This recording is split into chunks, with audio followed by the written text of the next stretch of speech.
You're listening to the Beer O'Clock. The Beer O'Clock Show. You're listening to the Beer O'Clock Show.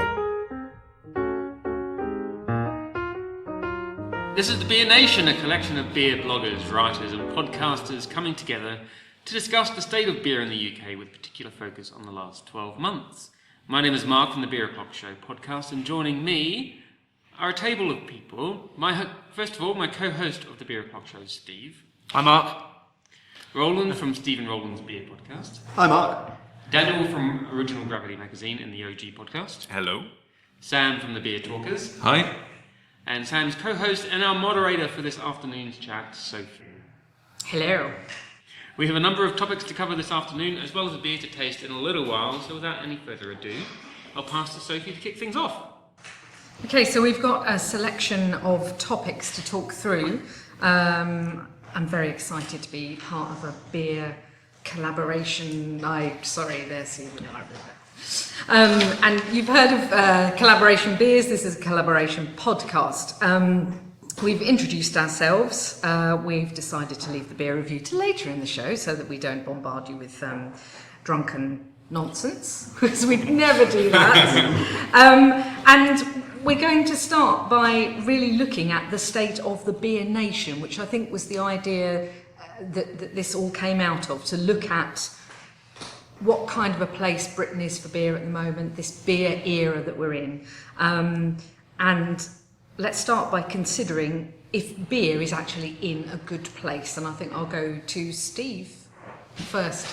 I think it's in a great place. I think that the reasoning behind us coming together for this was to kind of express where we're at and how exciting beer is as a place at the moment. I mean, we've all been in that situation in a bar or at a festival where we've ended up having what started off as probably a sober chat with friends and ended up in a very loud drunken chat with friends about how great beer is. And for me, it was just like, let's try and recreate that. So yeah, I think we're in a great place right now. I think there's lots of availability, there's lots of choice, and there's so many people talking about beer right now. It's almost hard to miss.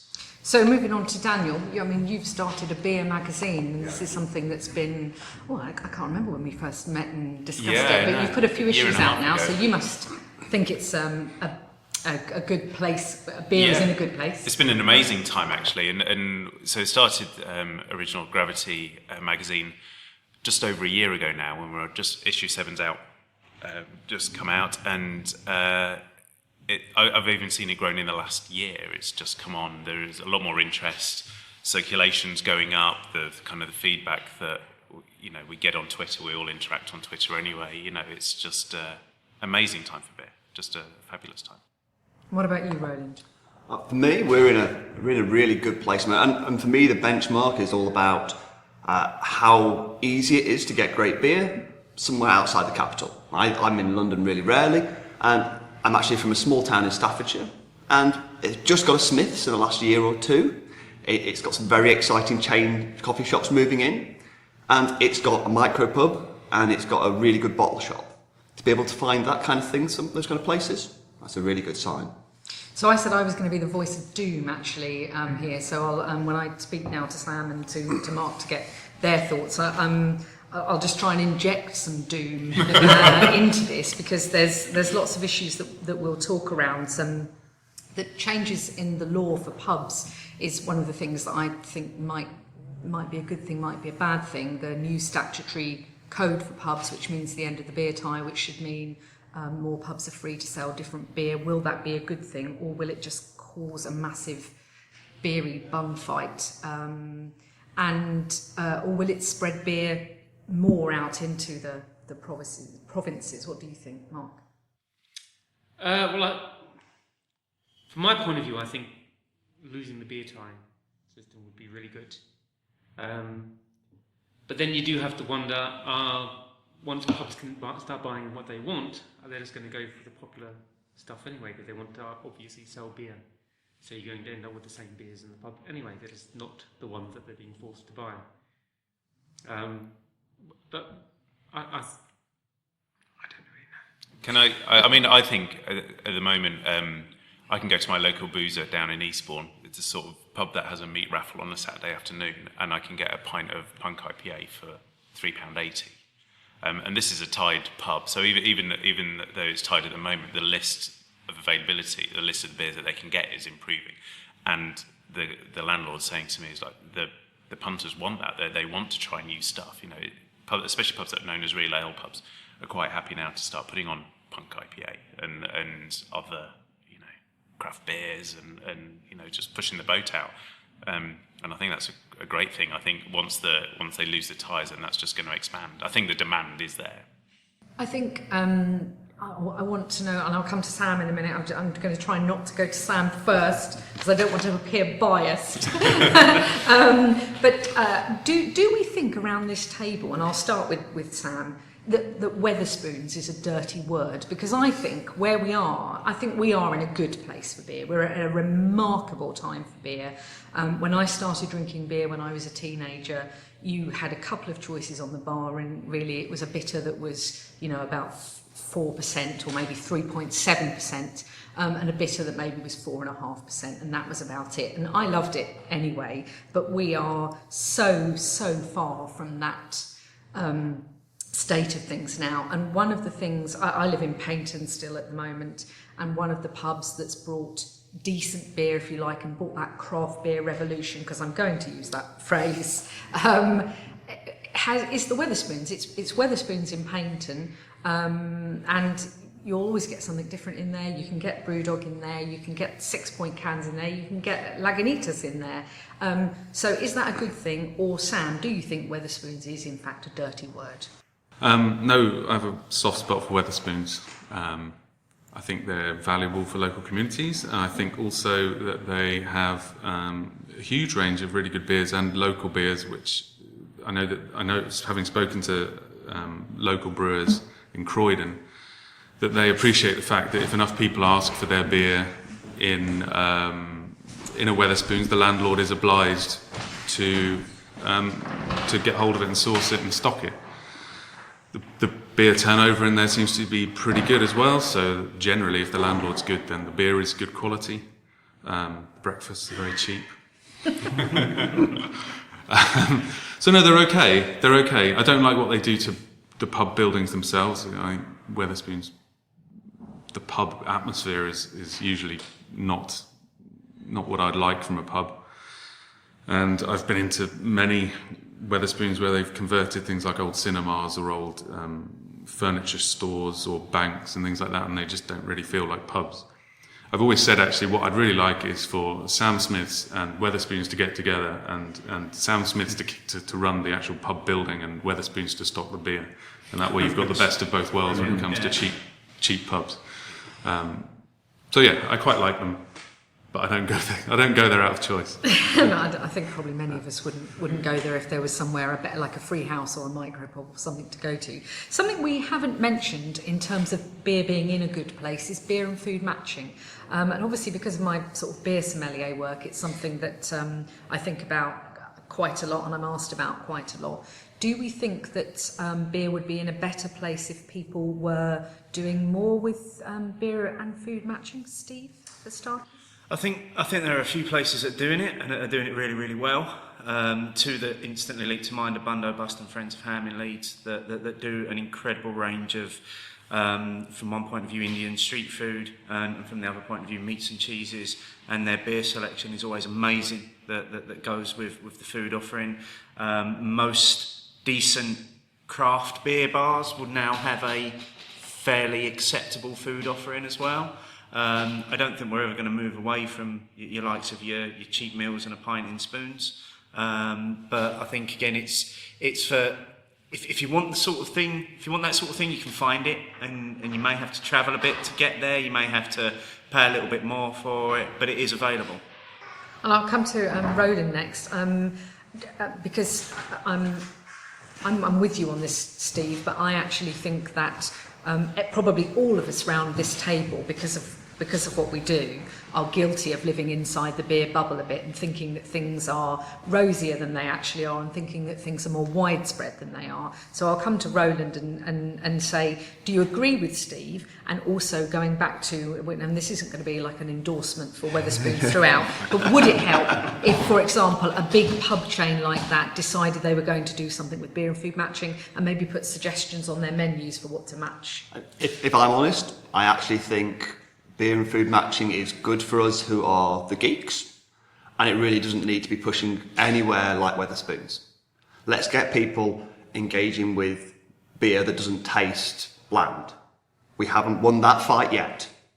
There's going to be the market for people who will appreciate how beers and food pairs, and there are right places to have it. Places like Leeds, where you've got Friends of Ham, Bunderbus, perfect places to have that kind of thing.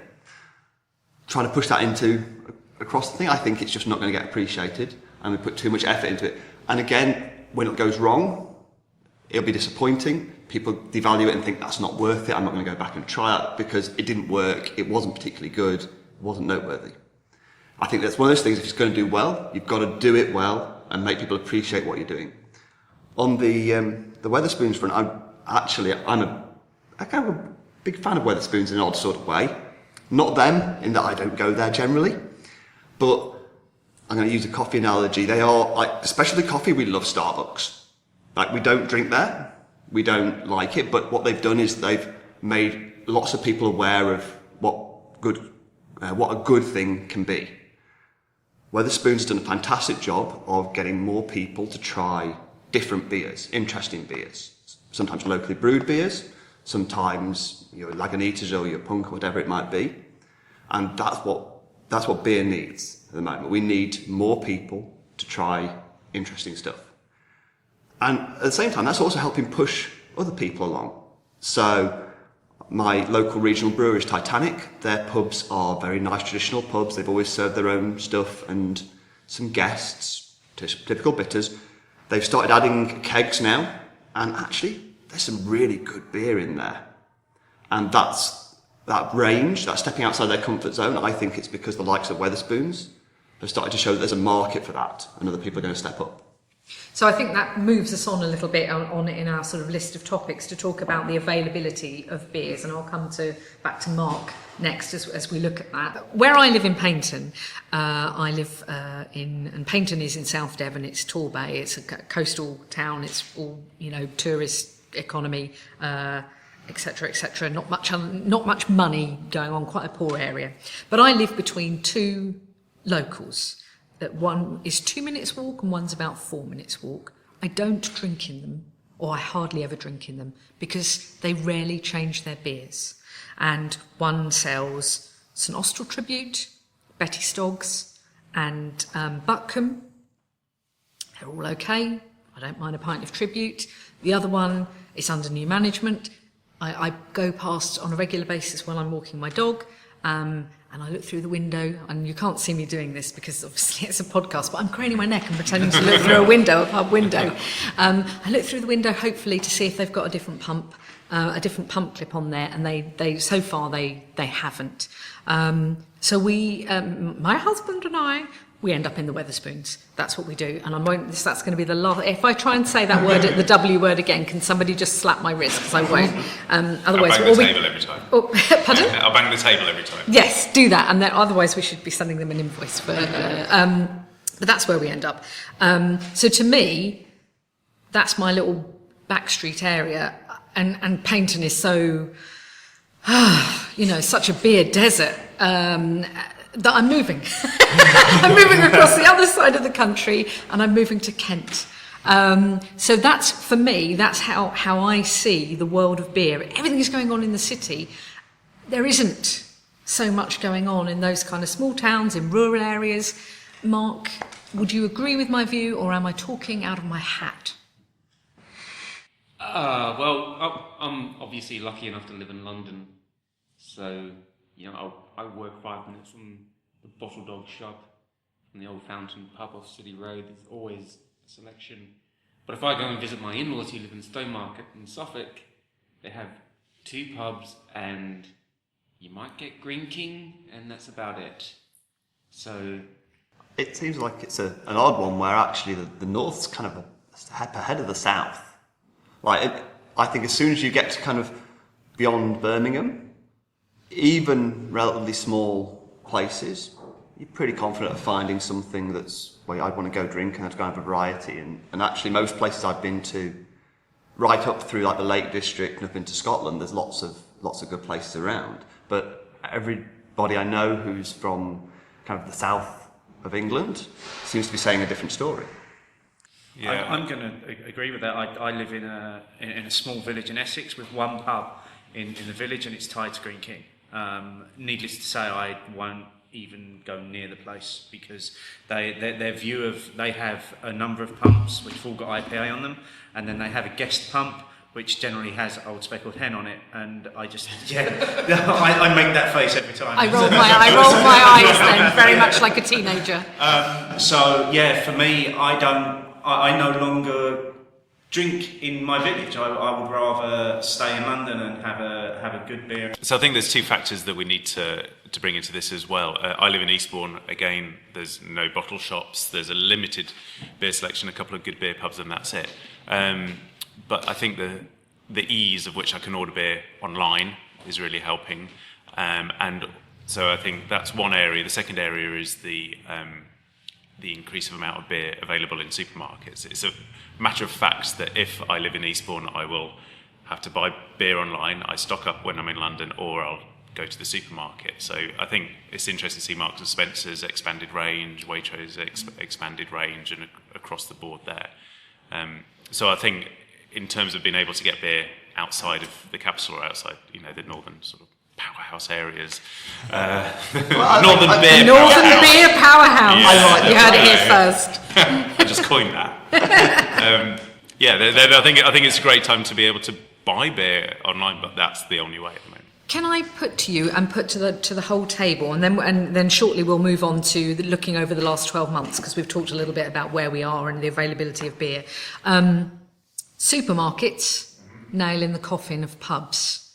Online beer retailers, another nail in the coffin of pubs. We're talking about the state of the beer nation, and I don't know what your individual stories are. I started really drinking beer in the pub, and that's where my love of beer comes from. What does all that say for the state of the pub nation? Well, I mean that's a different. I see them quite differently. There's a place for a pub and there's a place for drinking at home, and there's nothing I'd rather, no place I'd rather be than sat in a pub drinking a great beer. But the fact of the matter is that we also all, I'm sure, drink at home as well. And if the more interesting beers that I can get in Eastbourne, then the better. And a lot of my friends are finding that who are maybe not quite into the beer, are finding that they're picking up something interesting in one of the pubs, but also then returning to supermarkets to get more interesting stuff. But I don't think they're necessarily replacing that time in the pub with drinking at home. Even though and I'll come to somebody else, I'll come to Sam next, even though pubs are closing at an incredible rate, some of the pubs that I used to drink in when I was younger, they're gone. We all know a pub that's closed down. I can't remember what the latest figure is that we've been told, but it is something like 26, 28 or more pubs a week are closing. There used to be this marriage between pubs and beer. Have they got divorced, Sam?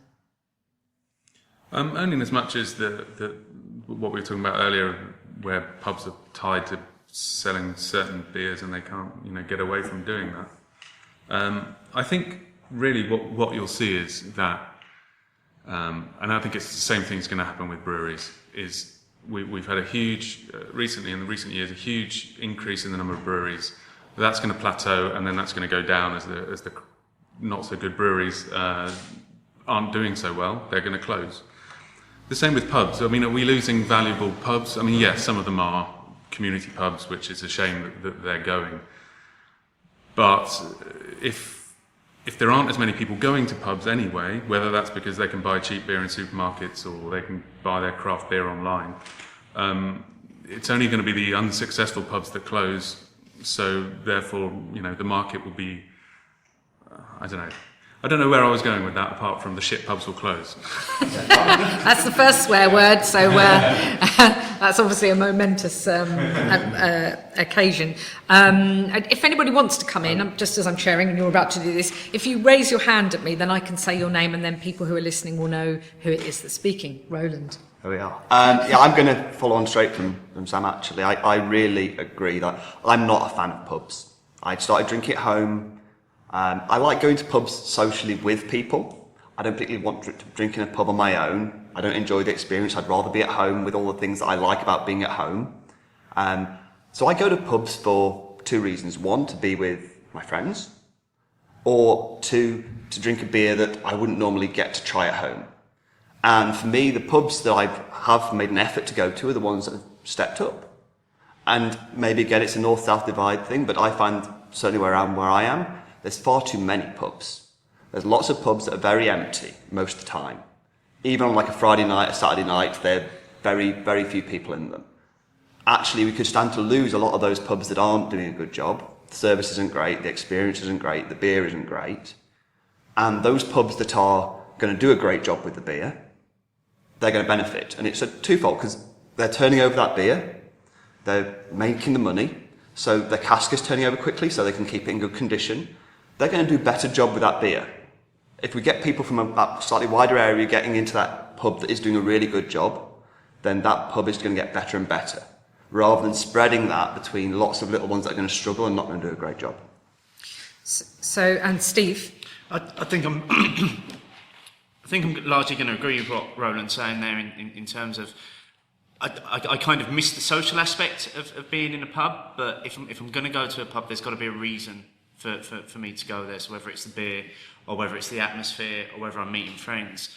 The flip side of that is that there are times when I find myself sat at home drinking a great beer, and I'm just like, oh, I wish there was someone to share this with.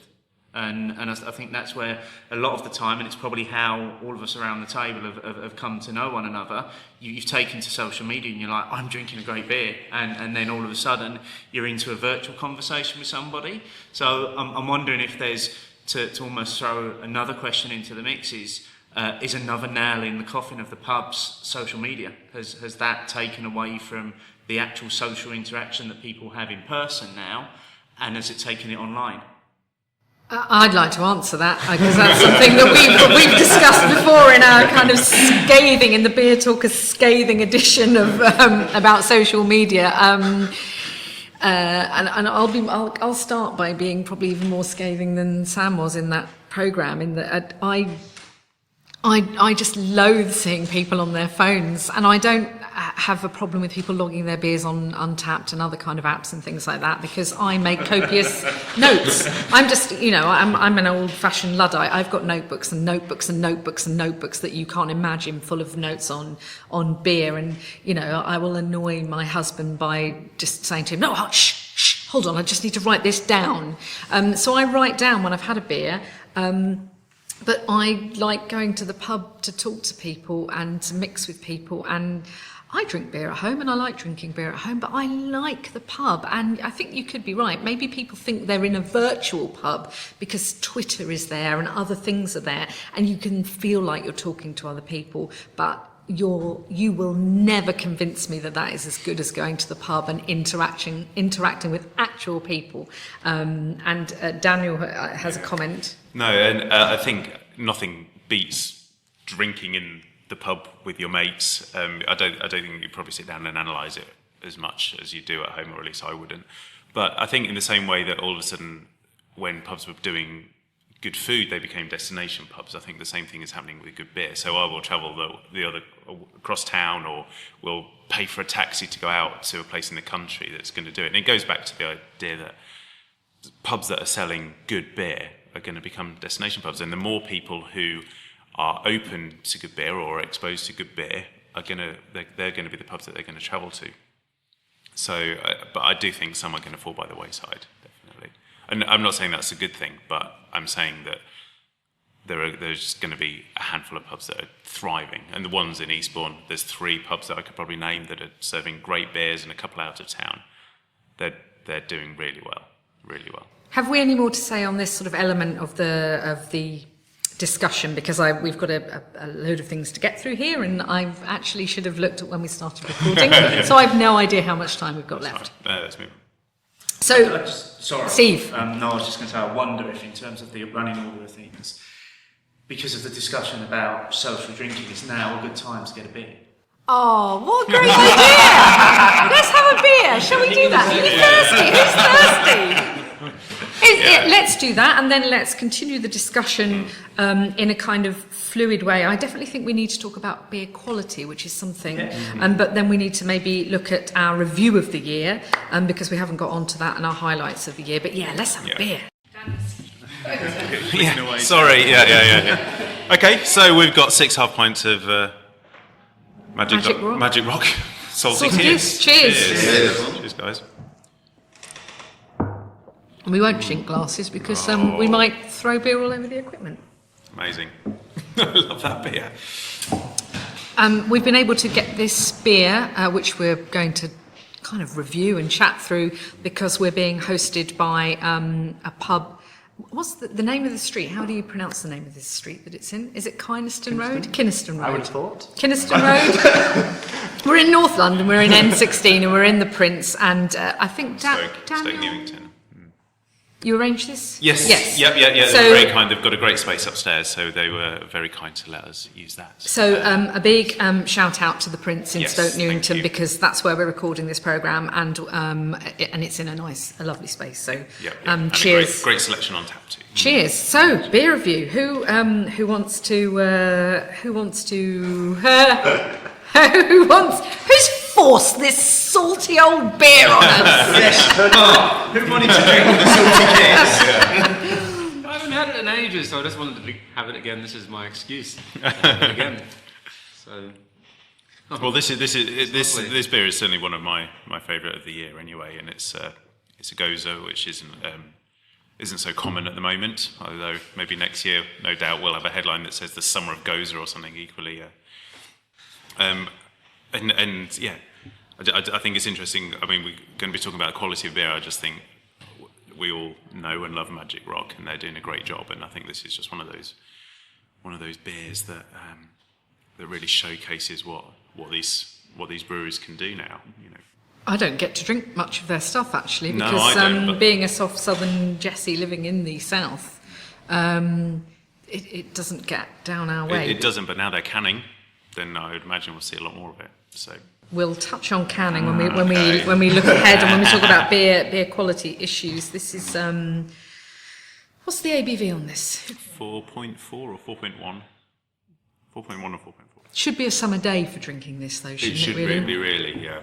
But when you see it, you've got to jump on it. I'm not big on this thing of dark beers in the winter and light and sour beers in the summer. For me, I never like dark beers particularly, and I'm very happy with this in the middle of the winter. I admit I go a little bit towards like the Belgian style, like the sweeter beers in the winter, but overall I quite like this any time of year.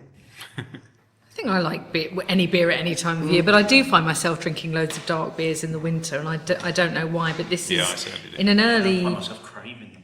Yeah. Yes, actually I do. Dark and thick. Is that because they're not necessarily cold beers?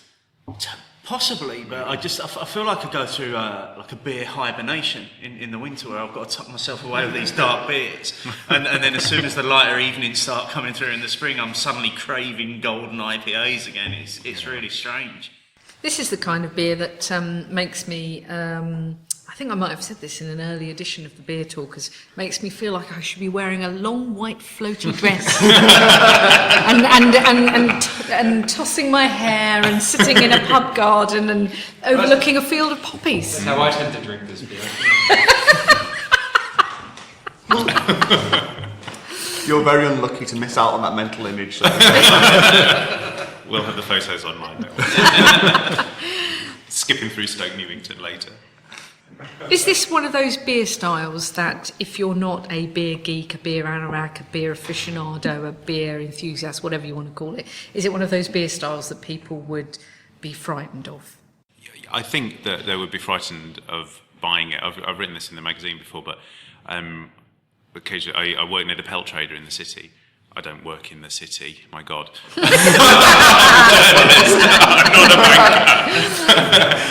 People hate journalists just as much as they hate bankers, let's be fair. Anyway, the Pelt Trader, great little pub in the city. And one of my friends who maybe aren't quite as into beer as I am, what I like to do is give them a black lager, which is something, a Kostritz, a black lager. It's something that they would have never have chosen, or that is unlikely to have chosen when they see it on the board. And then it's just one of my favourite things to buy them all around a black lager and then watch them drink it all night. So again, it's our part of our job, even as podcasters and journalists, and I don't want to sound didactic about it, but to be that friend who says, if you like this, if you try this salty kiss from Magic Rock, and you may like it. And I found my wife, who's not as into beers, is loving sour beers, but she's not big on IPA or the hoppy stuff. But give her a Rodenbach or whatever, she's much more into that. Sam, is this one we could have done when we did beer versus cider? I think so. And I think as well with sour beers like this, and I think that's the reason why they're becoming more popular, or it's kind of been a couple of years of really all the UK breweries, or the new UK breweries, attempting sour beers. And it's exactly what we were just talking about, is that it appeals to a different audience slightly. It appeals to wine drinkers and cider drinkers. But I was sat in the Cantillon Brewery a couple of weekends ago, watching people who had never tasted sour beer before, wincing at the first sip, but by the time they'd got halfway through the glass, they were ready to go up for another one. And I think it's about forcing people. That's our job, is to force people to drink unusual styles. I winced the first time I had a lambic, and now I just find myself craving it. Exactly. There's sort of wheedles your way in, doesn't it? And there's a fine balance, isn't there, between those that you can enjoy over the course of the evening, and the ones that you can literally feel stripping your as it's going down. You're right. You can feel the indigestion kicking in and the heartburn as the sound. Yeah, there is some of that. I'm supposed to like this. I'm going to keep drinking it until I damn well like it. But no, I mean this one in particular is it's very soft on the feel. It's very well balanced. The saltiness is coming through within raspberry. There. Yeah. For me, this is actually an improving beer. Like the first couple of sips are like, yeah, that's nice. And as I keep going, actually I'm getting more, the complexity's opening up a little bit. It's one of those ones that kind of sneaks up on you, and it is the kind of beer you think, actually I better go back and try another, just because I want to get more out of it. Just to make sure. Yeah, exactly. They did a version of it early on that was with lime, that they've not repeated it yet. And it was literally like drinking... Puckering. Well, it was like drinking tequila. Right. It had all of the elements of it. And I remember I ordered a pint of it the first time I came across it, and I literally drained it like there was no tomorrow. As you do with tequila. as you would with tequila, yeah. And it's I'd like to see them do the lime version of it again. They seem to have settled on this gooseberry version of it now as being the one of choice. Yeah.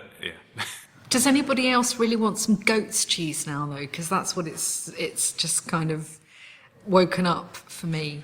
I'm so hungry, I'd eat anything at the moment. But but yeah, no. I think this is going back to the sort of the pairing with food. I think the more that I don't think again it's something that can't be forced on it, but the more it just becomes the normal part of beer drinking, and sort of in the same way that most people now would think very carefully about what wine they drink with it, then when we get with their food, then I think when we start getting to a stage where people think carefully about what beer they're going to drink with it.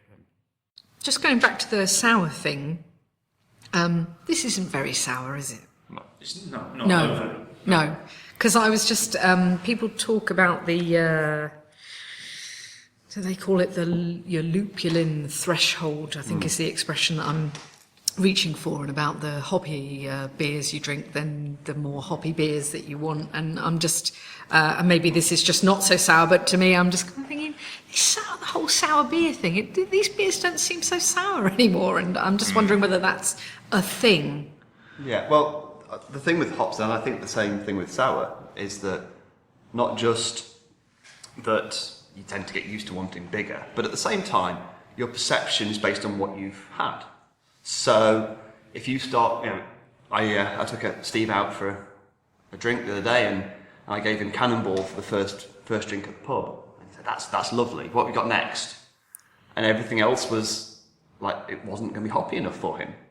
I should have saved the big gun till last.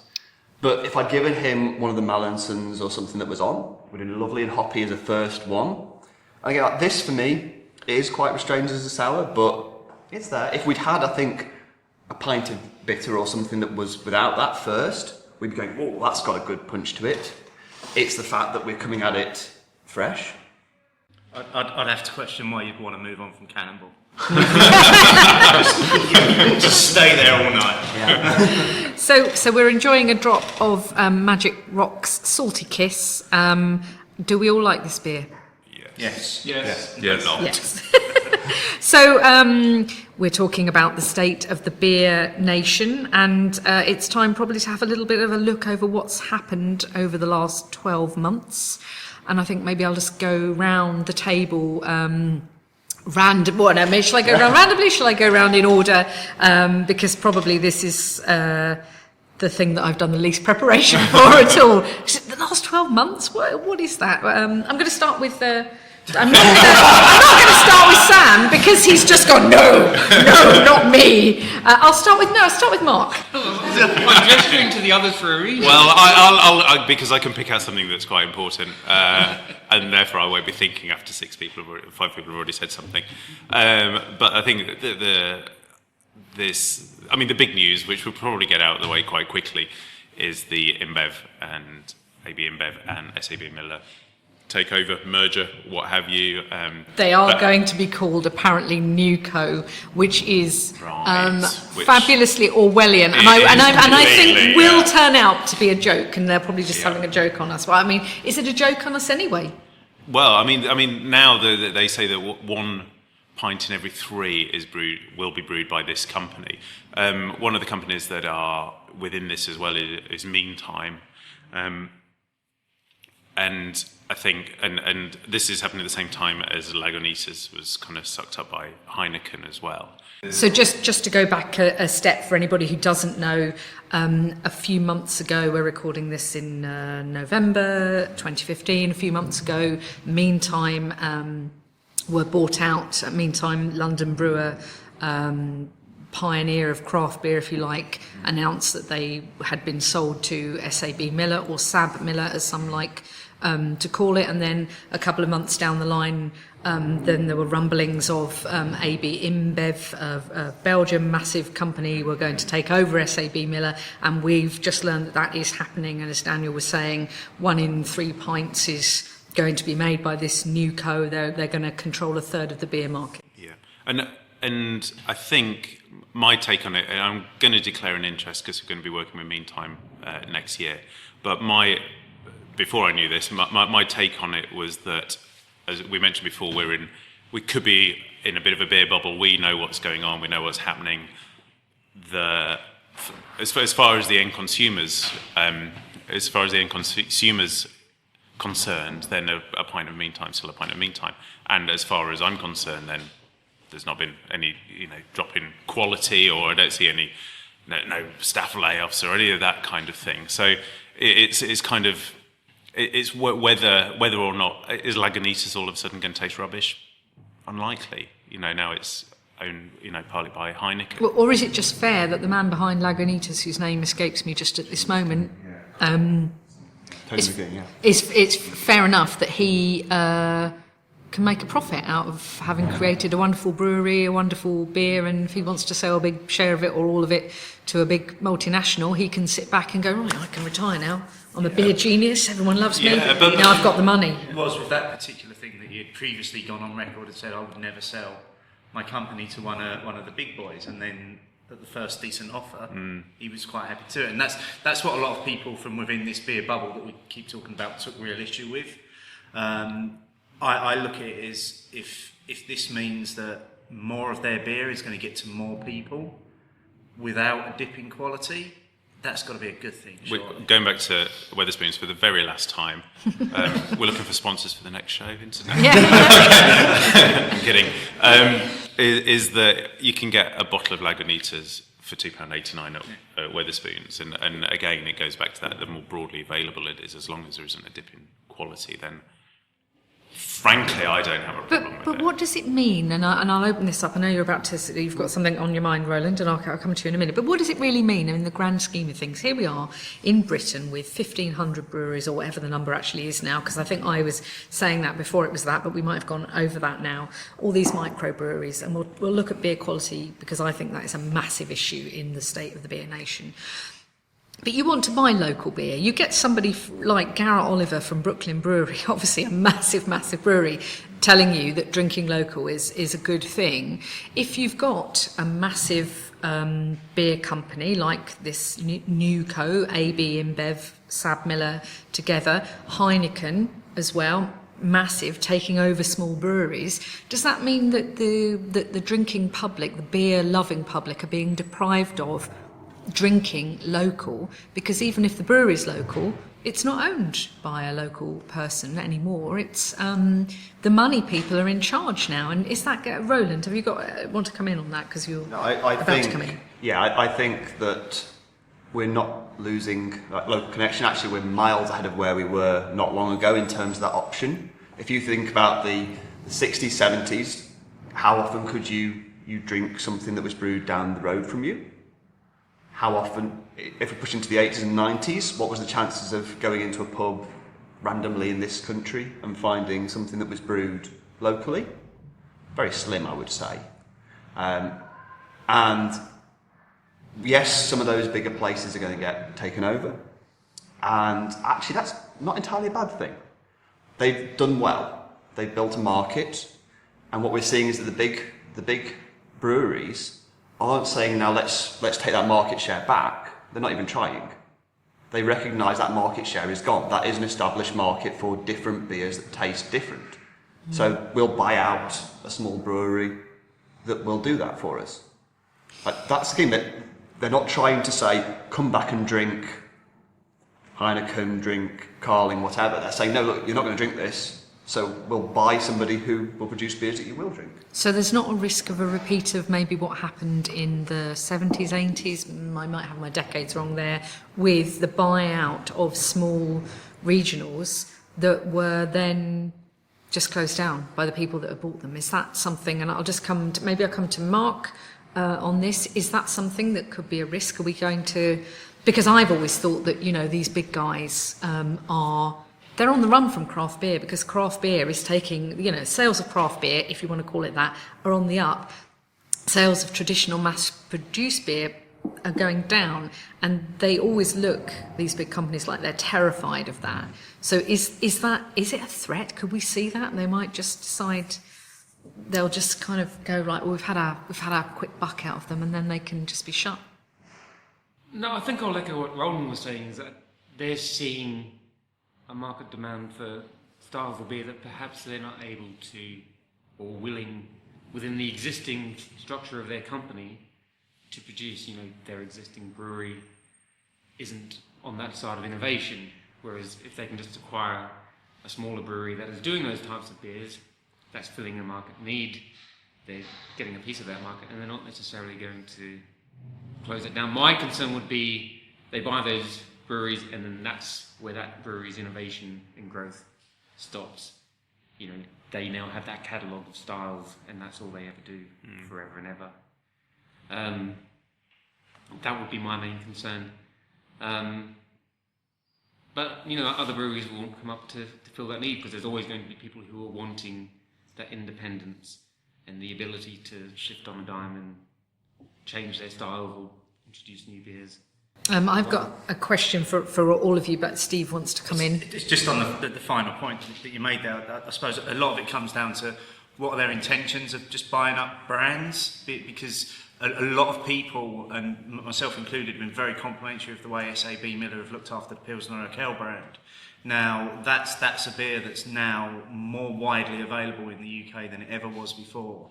it gets brought over here fresher than it ever has done before, but yet the heritage of the brand, the heritage of the brewery is still as revered as it was before it became part of the SAB Miller Group. So, you know, for me it comes down to the intentions. Are they simply buying up brands so that nobody else can make a profit in that area and they want to add those brands to the portfolio, or are they genuinely interested in distributing more good beer to the customer?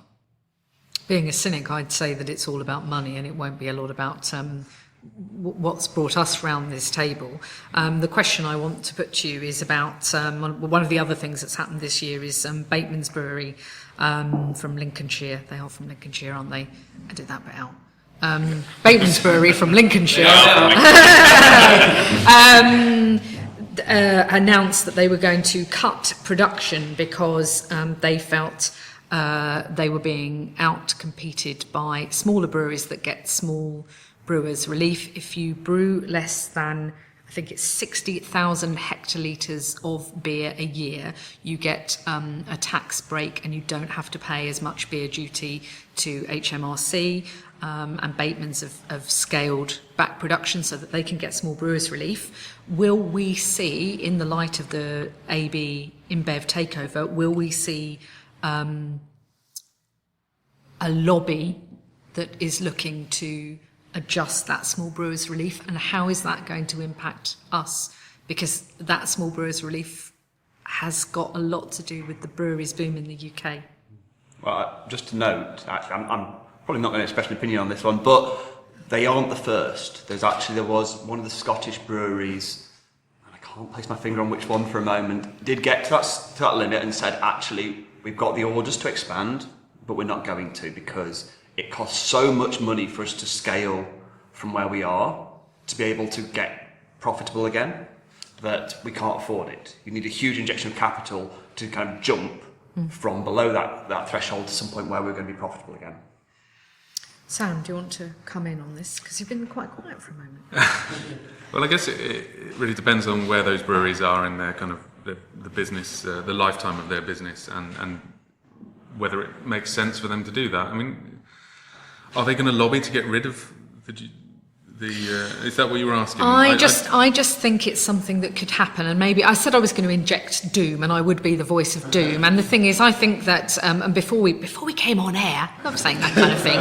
Before we came on air, we were talking about. I suggested that we've been brought around the table by a love of beer. We like drinking the stuff. We like talking about the stuff. We like writing down. We like, broadcasting about it, podcasting about it. We love that. But actually, beyond that and beyond, or not even beyond the beer bubble, beer is, there's quite a political landscape, and there's quite a lot of big players and groups that are representing pubcos, like the BBPA, and the ALMR, and I'm not going to say what those initials stand for, just because it was like a quarter of a pint of that sort of kiss, but you've got these quite powerful, quite big-mouthed groups which are able to speak up, and I just wondered whether you would see that. You would see them lobbying to just kind of change the landscape. When you've got Bateman's griping about it and have downsized, you've got Jonathan Adnam has, for a long time has said that it's unfair and that it should be changed. I'm just wondering whether that's something that's around the corner, and whether we'll all be called upon as podcasters to suddenly stand up for the small brewer and defend our beer revolution. Well, Adams can go back to wherever they come from, Southwold. The breweries who this is most affected by, who might want to get rid of it, are the breweries who probably aren't powerful enough to lobby anyone. And the loudmouths who might lobby people like Seba, who represent the smaller independent breweries anyway, so they'd be, shooting half their members in the foot. So I don't really think it's going to be an issue. I mean, if breweries like Bateman's have a problem with it, then that's their decision. It's helped create the current landscape of British beer, and so that's a good thing. I'm under no doubt that they're lobbying already. or have been. I mean, I'm sure they weren't very happy when it happened in the first place. I think there's certain breweries that are just beyond that threshold that I know they're clearly annoyed by it, because they're probably the ones affected most when they're close by that threshold, as you'd imagine. But yeah, in terms of what that break has done for the beer scene in the UK, then it's, more people are now more interested in beer, and that really helps everybody. So enough doom and gloom. We're looking over what's happened over the last 12 months. Who wants to chip in with another highlight? Let's wrap it up into not just what's happened, but our highlights of the last 12 months. Steve? It's been a great year for beer in my mind. We've seen lots of great new beer releases. We've seen new breweries appear. There seems to be more tap rooms now than ever before, which is fantastic. You can go and enjoy a brewer's beer as they intend it to, as fresh as possible. There have been some amazing beer releases out there as well, and there have been a whole host of great events where you can just go to and you can just drink great beer with great people and just pretty much do what we're doing here now, but recording. You can just sit around the table all day and you can talk to each other about beer. And I for one, have had a fantastic year in terms of beer, and long may it continue. I think for me personally, I sort of work with the industry as well as being a journalist, and this year was the first. It's a trade show, so it's just aimed at publicans. But there was the first pub show known as Pub 15, and I was asked to present a selection of my favourite brewers at that for publicans to come and peruse and consider stocking.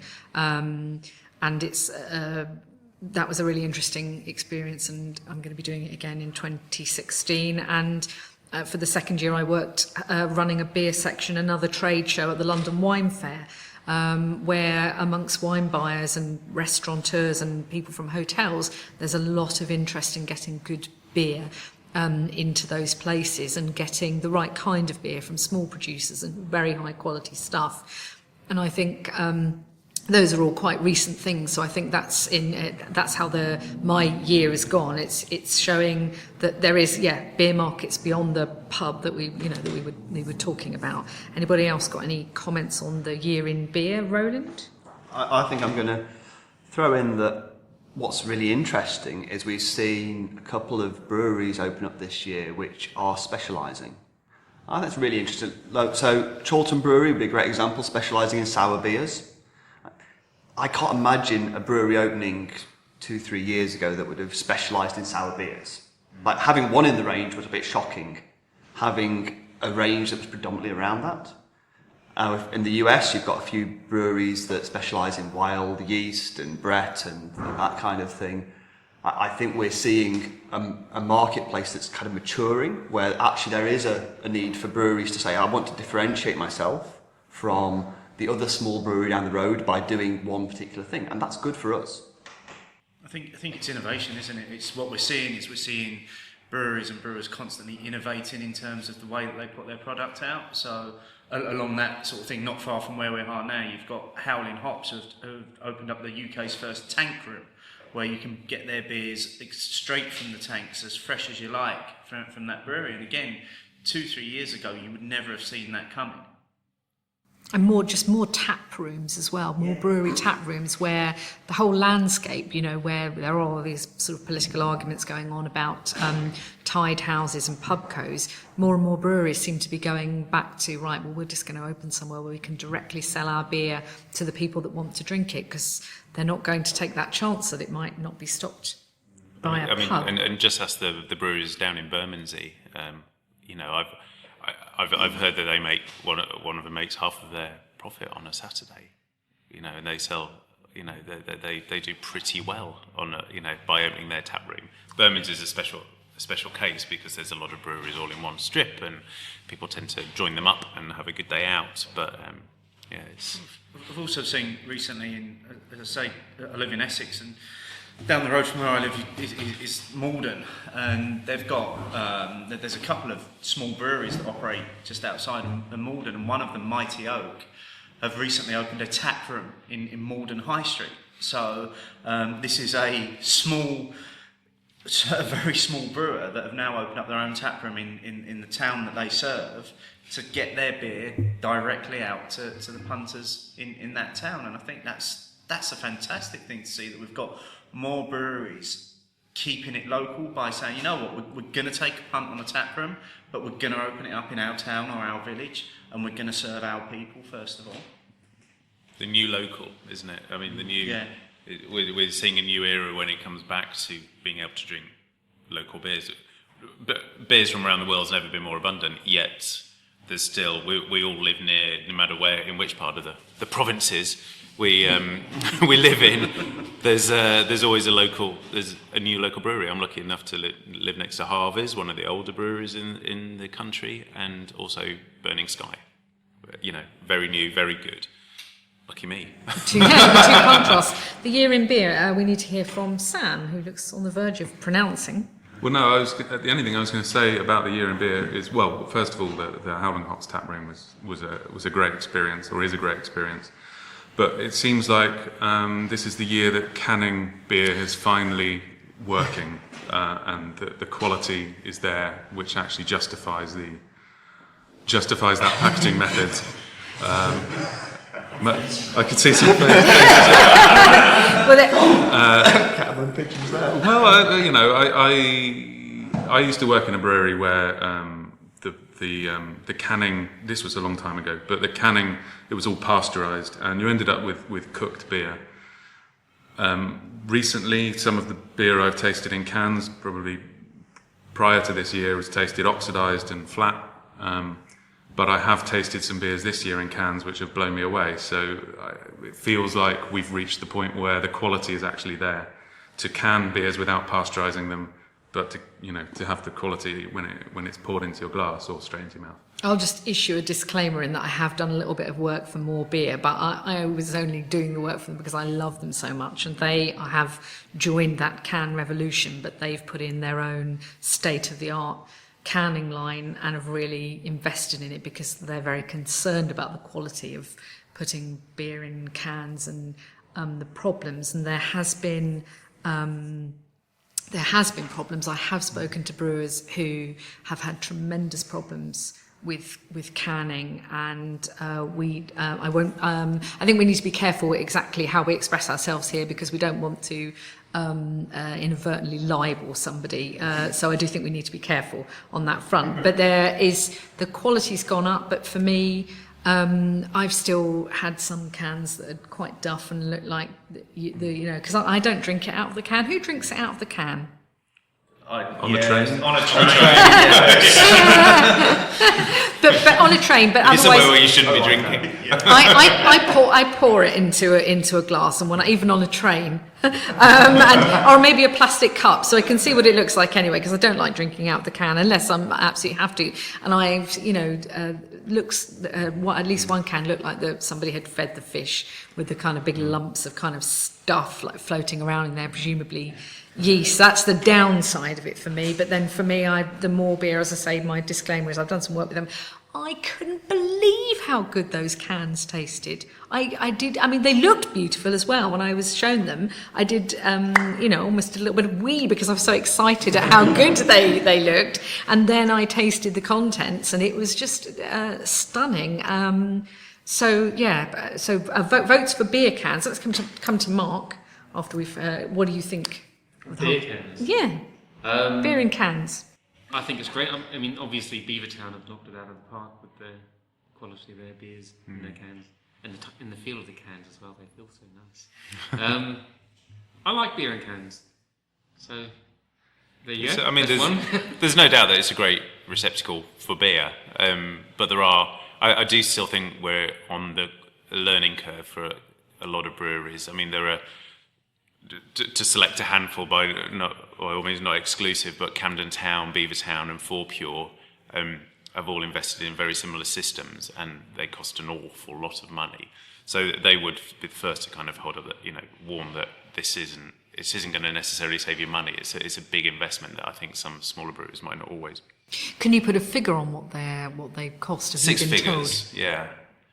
told? Okay, that's because I'd heard something different about Right. how much the different kind of systems cost. Yeah, that's right. But Yeah. I think there are systems that are very, very expensive, and I know that they spend.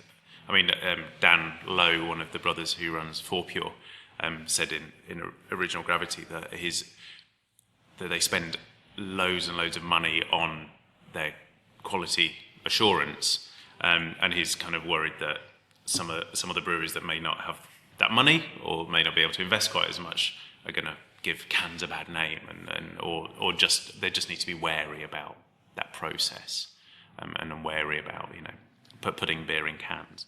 But that's I think that for me that's across the board, whether you bottle it or whatever you do with your beer, no matter how you keep it, you just need to be careful and keep an eye on the quality. I think probably all brewers need to realise that, and the most professional and the highest standards brewers will already absolutely know this, but I think they need to realise that it's not so easy just to put beer in a bottle or in a can. You've got to be really on top of your game, really on top of the whole QA and quality control as well, and everything. And I think that we'll come on to that a little bit more in talking about beer quality. Has anybody got anything else to add on the year in beer, or shall we go into talking about our favourite beers of the year and our favourite breweries of the year and our favourite beer festivals of the year? Okay, let's start with our beers of the year, and I'll start with Roland. I absolutely cheated on this. Cheat No, on so your beer of the year. I knew Just went out and bought all the beer. Yeah. Phoned a friend. No, I knew we were doing this, and I find it really hard to pick a favourite beer. Like, there's a lot of nice beer I've had this year, and I really struggle to pick out one. So, cheating, this being the first year that we've done this. You've got a list of 65. No, Now recite them. I went to a beer that I already knew was one of my all-time favourite beers, made sure I drank it this year, and so I could tick it off. It's Schneider Weiss Avensinus. It's probably one of my favourite beers, full stop, ever. One I go back to a lot. It's very much like their standard wheat beer, but it's a bit darker, a bit boozier. It's like blended banana bread with cloves thrown in, and it is delicious. It's a lovely Doppelbock. Yeah. And have you come across the Aventinus Icebock? I have indeed. Like, for me, actually, I dropped back off a little bit with the Icebock. For me, it got a little bit too chewy and heavy, a little bit less drinkable. So It's my Christmas beer. it's very close. Steve, we'll just go round the table in order. I'm completely torn between two beers, and they're two very recent beers as well. Up until this point, I had a definitive list of three, until about the last 2 weeks, where it's just been blown out of the water. It comes as no massive surprise to anyone listening to this. I'm a massive hophead, and I love IPAs. And in the last few weeks, we've seen Brewdog absolutely smash it out of the park with their latest Born to Die release. The terminally hopped IPA with a must drink before date on it. And then equally as stunning and maybe knocking it a bit further out of the park was Cloudwater's double IPA that they released, which was in terms of a brewery that have absolutely nailed it throughout the last year. Cloudwater for me have done no wrong, and I think I'm going to probably nail my colours to the mast right now and say the Cloudwater Dipper was the beer of 2015 for me. Definitive. Yeah, Daniel? that was definitive. I'm not going to be nearly as definitive. So here's my list. No, but it is incredibly hard. I agree that Cloudwater are, they're definitely up there in the top 5 for me. I think 4Pure have just done a great job with Beartooth, sort of brown American, which in a can, which. Yeah, I think is the best beer they've ever made. I'm looking closely at Northern Monk. I think they've done a couple. They really squeeze every little bit of flavour out of every bit of hop and malt. So they're kind of two of my breweries to watch. But in terms of the beer, the one beer that stopped me in my tracks is Harvey's Imperial Stout. That just which I had on the first day of the year, and it's still, blimey, it's astonishing. But it's not out just this year. But whew. Yeah. Mark? I tend to forget beers really quickly. But the ones that really stand out for me, I don't know if it came out this year, but Colonel put out a Motueka Pale, maybe at the end of last year, which I had on Castle Keg, I don't know, came in the pub. But that was stunning. But my absolute beer for the year, which is surprising because it's not a style I generally like, was Bloody Hell by Beavertown, which was their blood orange. Is it a pale or an IPA? Yeah. And I remember going to the Old Fountain with a bunch of people from work and forcing pints of it onto people who don't generally drink craft beer, and they were going back up to the bar for more pints of it, and it was just a stunning beer, and in can it's great as well. So that's my beer. Sam? I'm obsessed with sour beer and also wine. And I'm always looking for something which kind of bridges that gap. So one of my beers of the year was in the Cantillon Brewery. Was their it's a lambic which is aged or fermented with Carignan grapes, which managed to capture elements of both things beautifully and is absolutely stunning. Their Svans this year is also excellent. Well, I really like it, which is a sour stout, which combines, again, two of my favourite things. And then I had an old brown when I was over there from a brewery called Brasserie BFM, I think, and I've got it on my phone. And the beer is called Abbé de Saint-Bon Chien, which is named after their cat. And if you ever see that on tap, you have to try it. It's absolutely amazing. It blew me away. I've got a woolly shortlist of 5. I had to go through all my beer notebooks and see what and actually probably didn't go through all my beer notebooks. Just went through the one. I've got a set of beer notebooks for my house, and then other notebooks when I'm out on the stir. Yeah. So it's good. So early in the year, I went to Beavertown, and they kindly gave me some cans, and one of them was the Holy Cowbell, and which always makes me want to say Holy Cowbell, Batman. I did absolutely love that, and they call it an India Stout, but it is kind of like a black IPA, and I know people think that can't exist, but I love that kind of thing. And in fact, my whole list is kind of quite dark beer skewed, because I discovered that more beer made a stout, which is a very nice, clean tasting, very simple stout. It's just called stout. It's got some Polish hops in it, can't remember what variety. And I had that on my birthday, actually, because they were having some kind of launch of their tap room, and it happened to be on my birthday, and so I felt like it was pardon? Bonus, yeah, I felt like it was my birthday present discovering this stout. And then I had do a tap room. And yeah. Have a tap room. It's yours. No, I wish. And then I had another stout from a brewery called Southbourne Ales, Southbourne is in Dorset. I think it's near Poole or Bournemouth or somewhere, and it's run by a woman called Jennifer Tingay. Sorry if I've mispronounced your surname, Jennifer. She was gypsy brewing, so she didn't actually have her own brewery. She might have by now, but she won an award, even though she was gypsy brewing, at the International Brewing Awards, which is that competition that takes place every other year and is judged just by brewers. But her oatmeal stout called Stroller was just really a thing of beauty, just, and after, when you have a beer and you finish that beer and you've only got one bottle of it and you just feel like crying because you want more, and that's how I felt about so that, and just very quickly, I'd not had the Lovey Bonds sour grapes before, and I had that for the first time this year. Good things about it. And it was beautiful, lots of vanilla notes and woody notes and quite soft sourness, not OTT, very beautiful. And then on the more traditional end of things, I had some Westerham's beer, and nodding around the table. And there's nodding going on. I'm just reading my list now. And again, I met the guy who owns it. The brewer there is Robert Wicks, and he kindly sent me some bottles, and I liked the Scotney Pale Ale. I think was my favourite. It's proper British pale ale. It's got British hops in it.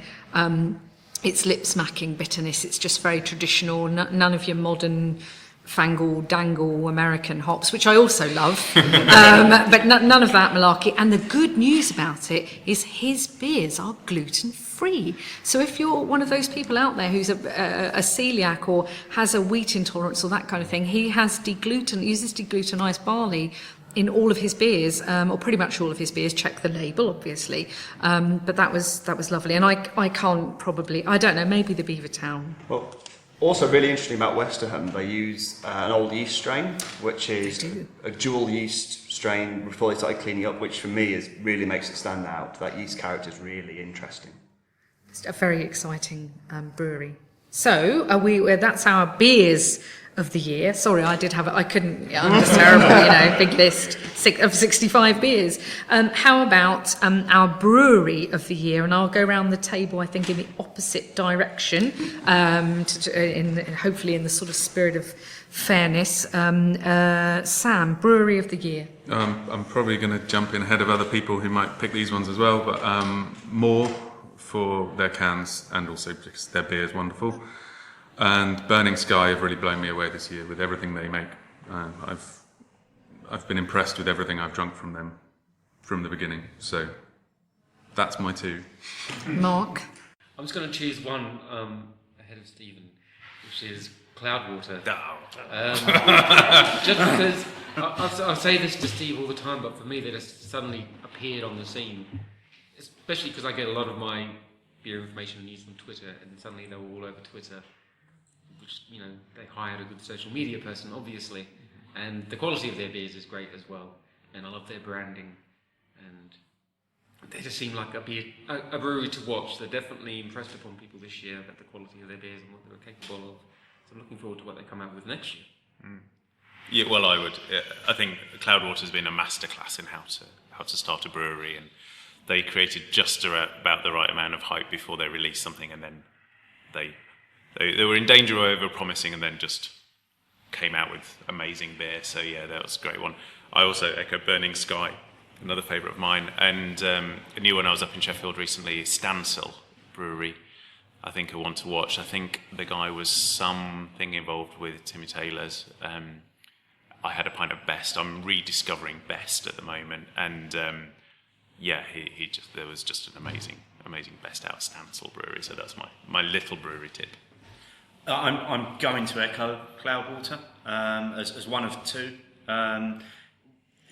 Just consistently good beers, and when we spoke to Paul on the show as well, I've never interviewed anyone before where I just completely lost track of time. I've never spoken to anybody so passionate and engaging about what they do.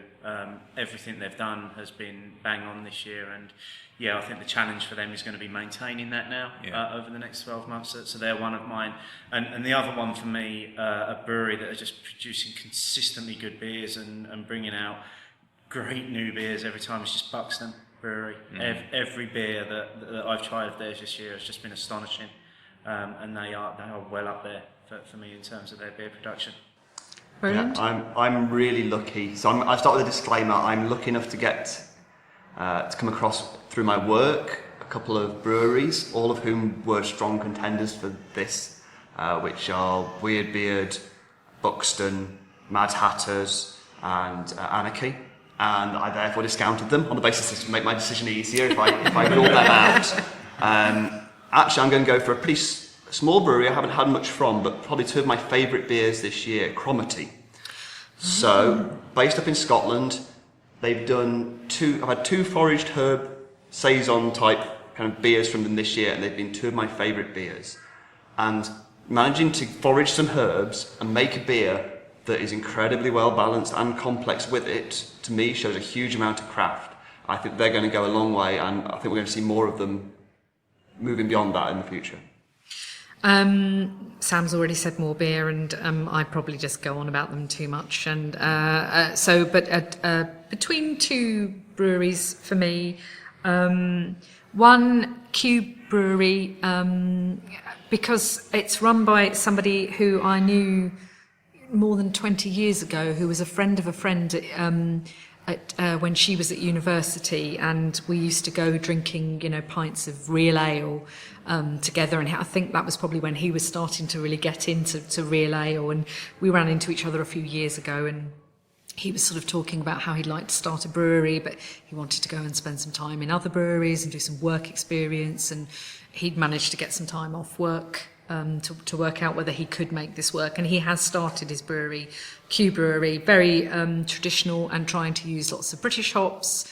But the beers I've had of his have been really nice, like the Botanic Bitter, and he makes a nice stout, and I should have written down what it's called, sorry Dave. But also another brewery, so Q Brewery is one, and then Cheshire Brew House is the other. I actually came across them last year at the Birmingham Beer Bash, when I had a Sriracha Ace beer that's made by the brewery Shane Swindells. I probably pronounced that wrong as well, sorry Shane.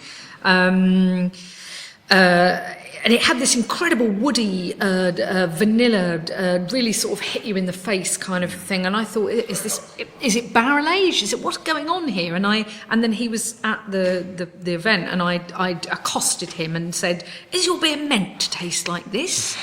And we tasted it together. He said, "Yeah, that's how I wanted it to taste." I said, "Well, I'm not going to swear." I said, "It's really jolly good."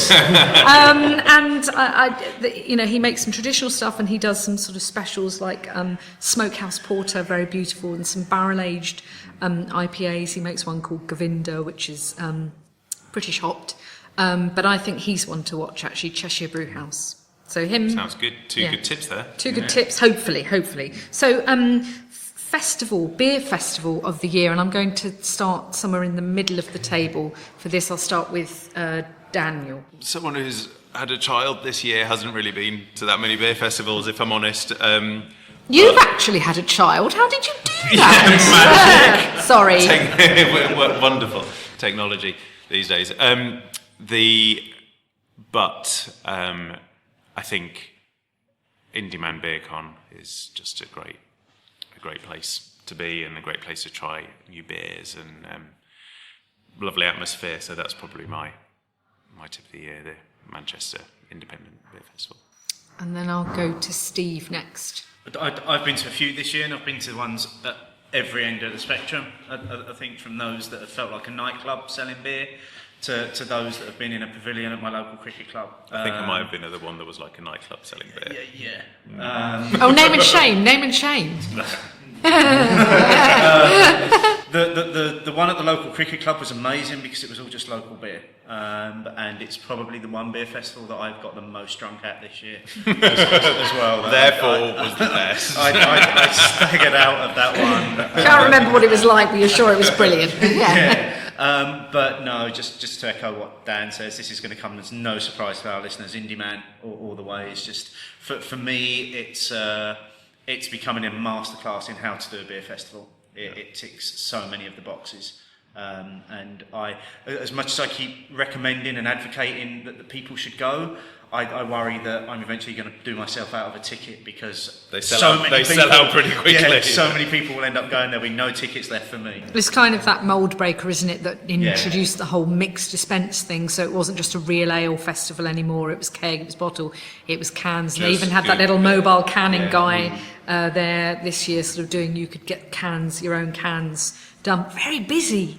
I went on a Sunday the first year I went, and it was this kind of like, Sunday, bit of beer, nice. And I went on the Thursday night, I think, this year, just a short visit, and I just thought, oh my God, it's rammed. It's so. I thought that was like a nightclub.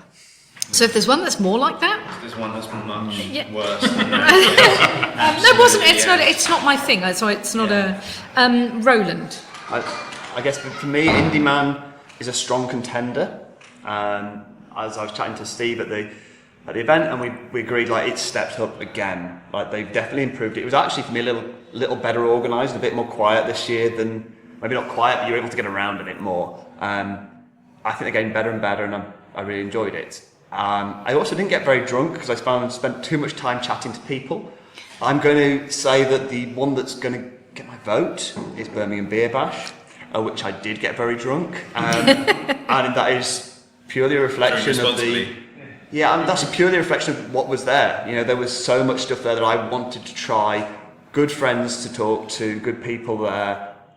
You know what? You can't beat being outside at a beer festival when you can wander outside into the sun. Well, maybe a little bit of sun, and be able to enjoy that. So for me, yeah, Birmingham's going to win.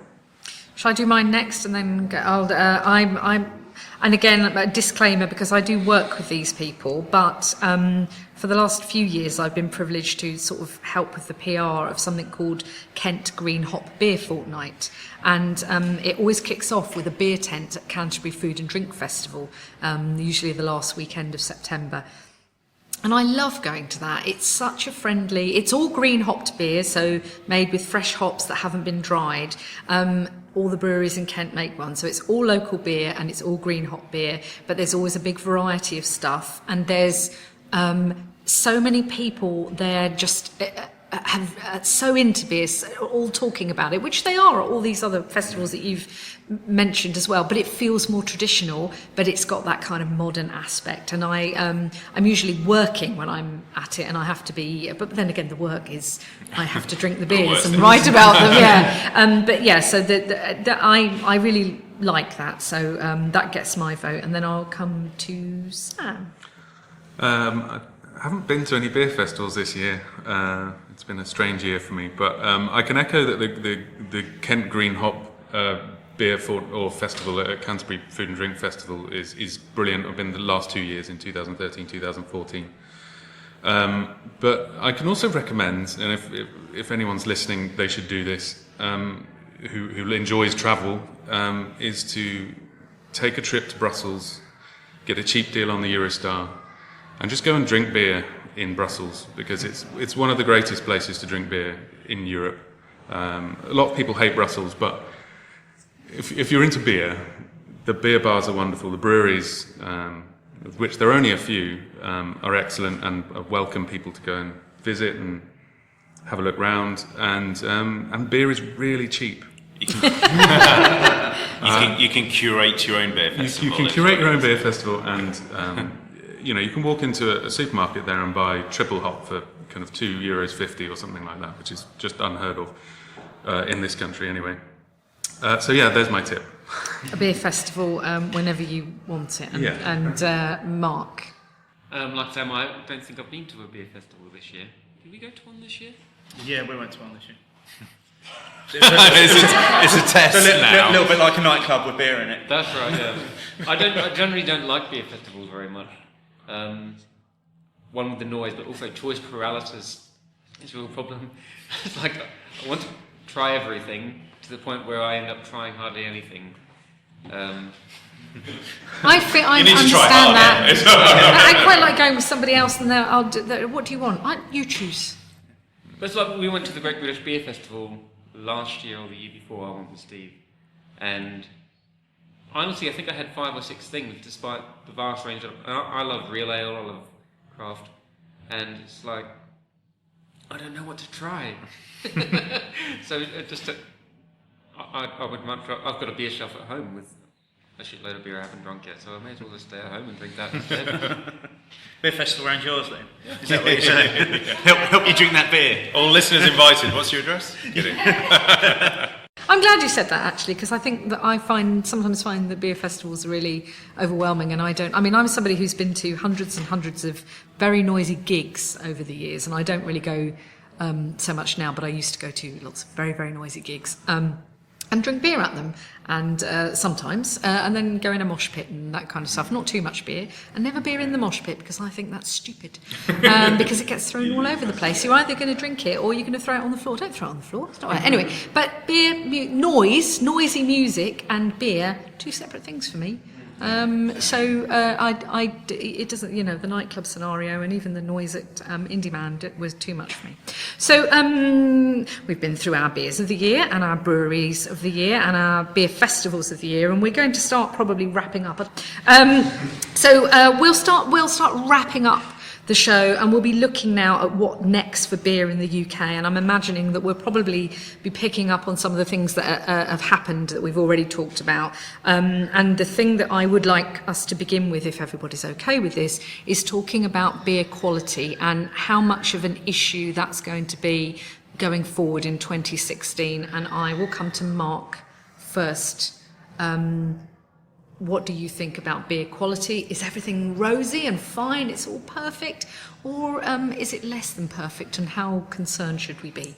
Well, I drink primarily bottled beer because obviously we do the podcast at home, and I don't go out very much. And I think we've been lucky that we haven't had any dud bottles in the last year. Certainly not ones that were featured on the show. No. So the quality, I mean, in the years previous we have had the odd dud bottle. So I think the quality of that is improving. The quality of beer, as you look at it, as the Twitter community grows, you know, people take photos of their beer and they post them, and the slating I've seen of some beers that people have poured out, you know, where did you get that from? What river did you dip your glass in to get that? Because it looks cloudy, the whole London murky thing. So I think that combined with, you know, this general wanting for quality beer has really going to pressure people to have great looking beer, not just great tasting beer. So hopefully the quality continues to be as generally good as it is now. Who wants to chip in with does it matter if beer is cloudy? Obsession with pretty looking beer is a bugbear of mine. I really dislike judging it on how it looks, because there's no reason to. The cue for does it look cloudy in the past was it might mean something was wrong with the beer. Well, you can taste it. If it tastes wrong, it's wrong. If it doesn't taste wrong, it's not wrong. I don't care what it looks like. If it tastes good, that's what matters to me. It can look like anything whatsoever. And I think that worry that you see something, oh, I don't like the look of that, and you've just passed up something that could have been fantastic, but didn't look like what you expected it to look. And you're judging it on something that's not relevant to what it's meant to do.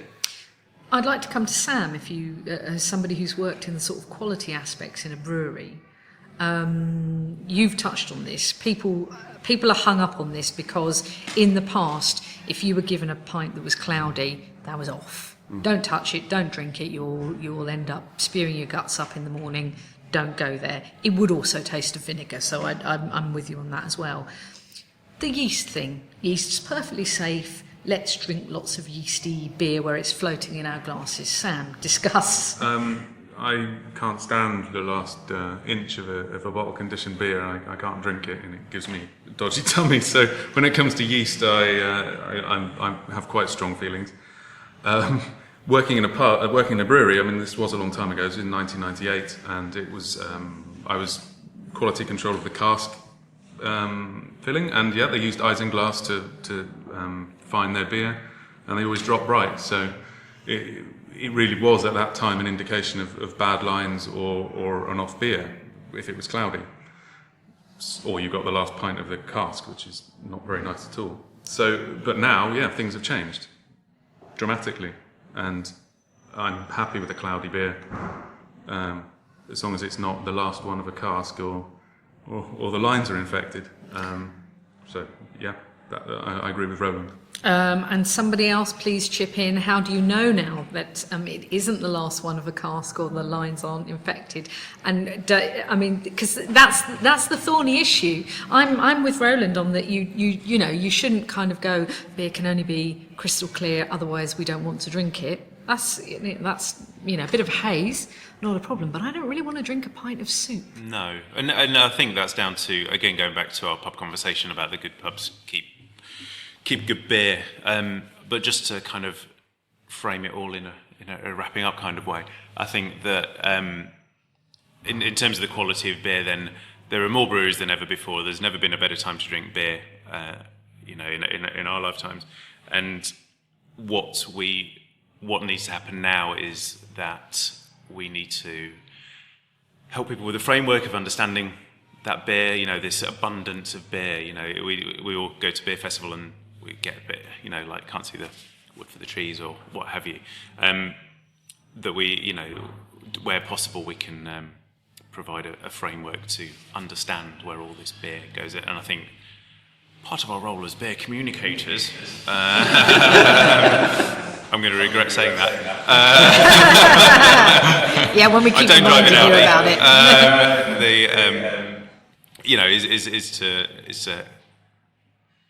It's bewildering for us. So imagine what it's like for when we're kind of in the industry, and wherever possible, sort of point people in the right direction, and that's what we all do through our podcast. We all talk about the beer, we talk about the quality. So hopefully there'll be another 10 people sat around the table next year, and we'll be reading a lot more about beer in the papers and in magazines and what have you. And it's a great time. But I think that role of communication is what needs to expand in 2016. But there's no doubt that it is. Sorry.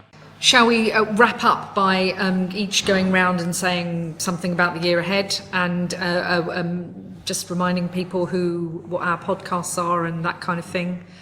Starting with Steve, who brought us all together here. Yeah. For me, the year ahead, I would like. I think we're going to see more tap rooms, and I think we're going to see more breweries wanting to get their beer to their drinkers as fresh as possible. So shortest possible distance from brewery to glass, and I'd welcome that as well, because I think when a tap room is done right, it's one of the best environments that you can be in. So that's what I'm particularly looking forward to. I don't do the where do you find us on the Beer O'Clock show, so I'm going to hand straight over to Mark, who can do Nicely done. a bit for us. Where can they find us? Well, you can also. What do you want from the next year, mate? I'm looking forward to the slowing of the Brewdog virus. That is, their bars popping up everywhere. Did you say, sorry, the slowing? Somebody just walked into the studio there. Please just repeat that. The slowing of the Brewdog virus. Yes, I love Brewdogs. There's a quote, if ever you wanted one. But only insofar as their bars are concerned. They open up bars at a rapid pace, and I would like to see other people open up bars. As where you can find us at beertalkershow.co.uk. Daniel next. Sure. Yeah. Well, like I say, I'm really looking forward to 2016. At Original Gravity, we've certainly got a lot of stuff planned, including a much more regular podcast, originalgravitymag.com, and I think 2015 really knocked it out of the park in terms of beer, and I think 2016 is just going to be even better. I just want to see more people talking about it. Roland. I think 2016, I think the big thing we're going to see is lots more bottle shops. So Stoke-on-Trent in the kind of last 6 months, and within the next 6 months, that kind of period, there's going to go from 0 bottle shops in the city to 4. I think we're going to see more places where that kind of interesting good beers are accessible to people who haven't got a Brewdog bar yet before this, because the virus hasn't quite spread there. So, definitely I think what's going to happen next year for me, and that's a really exciting thing for beer and for people and spreading the interest. Tell them someone's to Eastbourne. And you can find our podcast at www.sarbp.com, Stephen Miller's Beer Podcast. Sam, fellow beer talker. Yeah, no, I was pleased to see a new bottle shop opening up in Croydon, which has made it a lot easier for me to buy beer now. I would like to see, it's going to make people hate me, I'd like to see the virus that is Untapped disappear. It's just the badges I've got a problem with. It's definitely the badges, and I'm happy with people talking about beer on Twitter, and that's great. But anyway, and you can find the Beer Talkers at www.thebeertalkers.com, and I hope that we will be recording a lot more this year, or next year rather. I'll second that. I hope we will as well. I've injected doom and talked a little bit about and in my questions to you, some of my fears for what 2016 holds, because that statutory pubs code will be finalised, I think, in May. So we'll know whether the beer tie really is dead and whether it brings us more great beer in pubs across the land. I always want there to be more beer and food matching. I think it's a good thing, even if at its most basic level that you it doesn't ruin your beer. So if you just pick the right food, because otherwise your food comes out and then your beer tastes like earwax. Never a good thing. But I think probably kind of echoing a little bit what's already been said, it's more tap rooms, it's more bottle shops. I think you're going to see more micro pubs. They're already spreading way out of Kent, and I think micro pubs are fantastic. And I've sort of heard people slag them off a bit and say that they're like some kind of like middle class drinking club, but certainly the ones in Thanet that I've been in aren't like that. They're wonderful, and I think they're a good model for a nice place to drink beer. Micro pubs will go from strength to strength, and Sam's already said where you can find the Beertalkers. That about wraps it up, unless anybody's got any final comments that they want to... Thank you, Sophie, for doing a sterling job presenting it and doing the honours. Thank you for letting me. Group hug, everybody. It's just been great sat around the table, just talking beer with people that are interested. And Steve brought us all together, so yeah. Thank you, Steve. Thank you. We love you, Steve. And the best part is now, I mean, we've had one very nice beer, but now we can sign off and we can go to the pub properly. Sounds good. Goodbye. Bye.